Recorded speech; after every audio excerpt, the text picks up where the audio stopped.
extrêmement important. On a parlé de Djoub Djoubal Djoubanti, ce n'est pas simplement un slogan. Nous serons très regardants sur ces questions. Je ne serai pas regardant sur les profils politiques ou sociaux des uns et des autres, ce n'est pas mon problème. Mais sur ces questions que je viens de soulever, nous serons très regardants et nous appliquerons la tolérance zéro.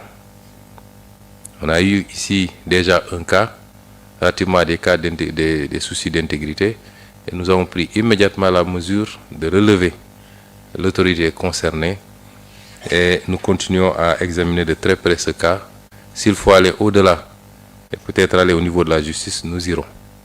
Nous serons intraitables sur ces questions. C'est un rôle extrêmement important qui est attendu de la primature, particulièrement dans la perspective bientôt, en tout cas durant ce mois de septembre, nous le souhaitons, de la présentation au Sénégal et au monde des nouveaux référentiels. Je ne dis pas du nouveau, mais des nouveaux référentiels de politique publique, notamment la vision 2050, qui fait une projection sur un quart de siècle, la déclinaison décennale et la stratégie quinquennale. Ce travail qui est en train d'être fait et finalisé est un travail extrêmement important, qui va nécessiter de chacun d'entre nous un changement dans les paradigmes, dans les comportements, dans la façon de travailler. L'administration doit être modernisée. Elle doit être mise au service du développement. Et pour ce, il nous faut nous débarrasser d'un certain nombre de pratiques que nous tous, en tant que fonctionnaires, connaissons, dénonçons quelquefois pour certains. Cela fera l'objet de beaucoup de communication, de la formation certainement, mais il faudra qu'on aille vers ça. Et c'est pourquoi je veux rassurer tout le monde. Nous avons entendu parler de motion de censure, faire tomber le gouvernement. Il n'y aura pas de motion de censure. Il y a des politiciens complètement dépassés par les événements, appuyés par leur presse. Mais je puis vous assurer qu'il n'y aura pas de motion de censure d'ici le 12 et que le 12, s'il plaît à Dieu, ces gens auront autre chose à faire que d'être députés à l'Assemblée nationale.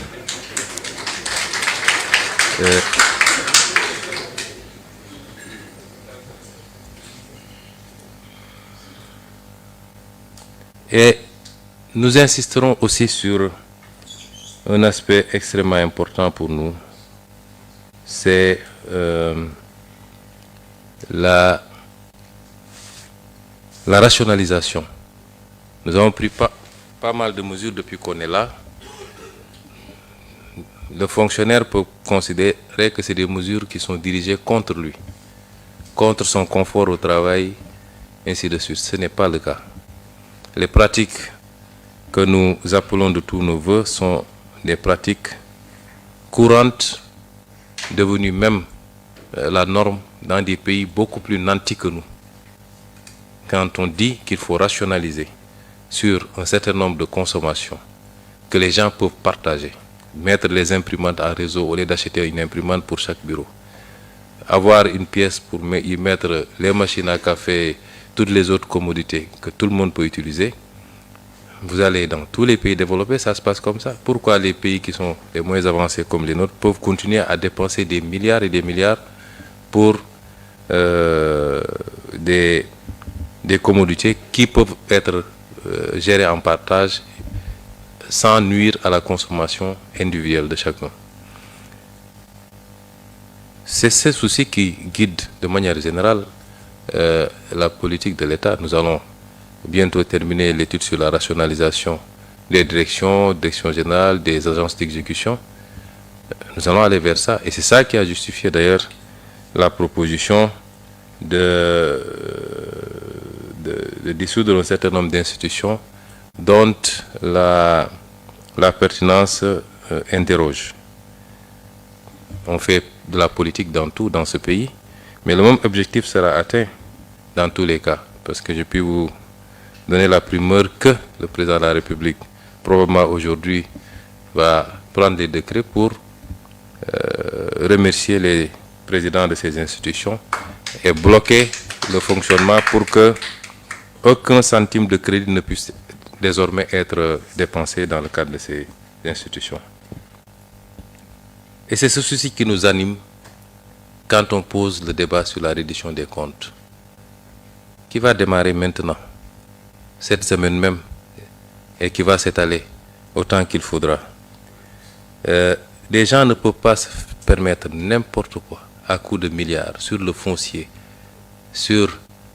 bâti, sur les marchés publics, les marchés classés secret défense, sur les concessions, et j'en passe, à tous les domaines.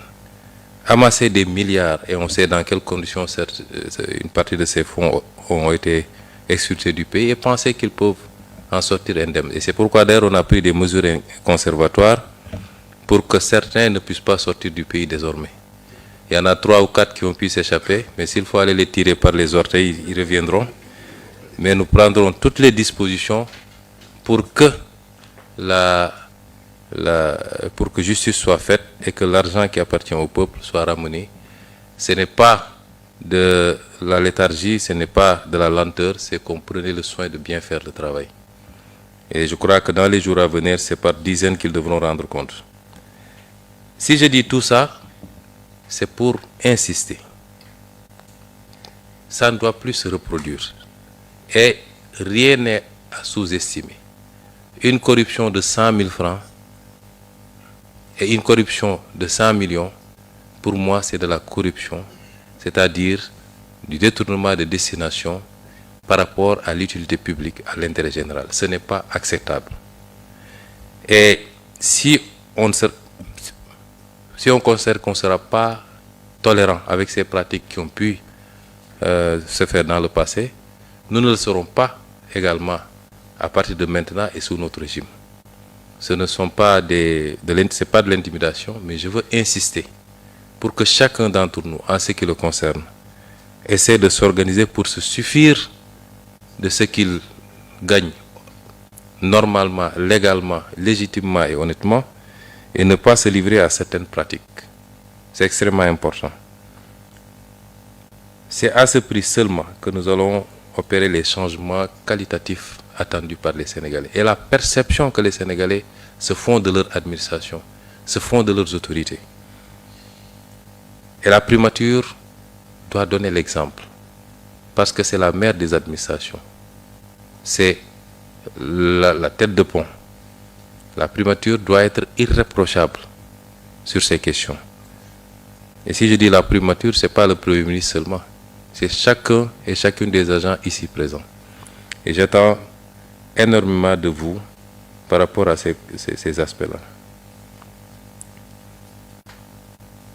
Mais évidemment, si on demande autant aux agents, il faut que nous travaillions également à vous mettre dans les meilleures conditions de travail.